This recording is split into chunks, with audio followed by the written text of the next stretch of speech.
已經食得好少，腰圍照樣脹大，日日跳繩、跑步、磅數點都唔肯落嚟。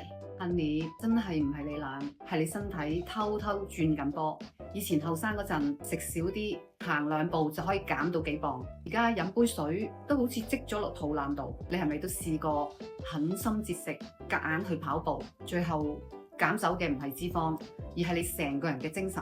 其實當雌激素慢慢退場，身體嘅保護傘就開始撤走，脂肪最中意搬去你個肚腩度定居，肌肉流失，代謝慢。如果仲用以前嗰套夾硬捱餓，只會搞到自己又攰又腫，仲變埋肌小型肥胖，真係超冤枉。所以聽我講，唔好再折磨自己，我哋換個策略。第一，幫代謝通電，維他命 D 加鎂黃金組合，幫你鎖住胰島素、降壓力荷爾蒙，再加埋 B6去水腫、B12補充能量，呢幾樣嘢就係幫你重新點亮代謝嘅點火器。第二，蛋白質一定要食夠，雞蛋、三文魚、豆製品，呢啲係保住肌肉嘅保命本錢。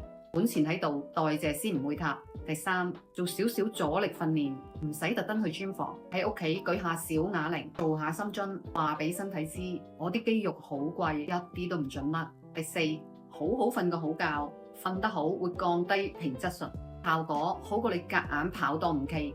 最後攬下自己，放過自己3個念頭：第一，唔使同20歲嘅自己比，健康有力量，活得舒服先係最緊要。第二，今日食多咗啲，太攰冇運動，完全冇問題，唔好自責。第三，收埋個磅，腰圍鬆咗，個人精神咗，就係最高級嘅成功。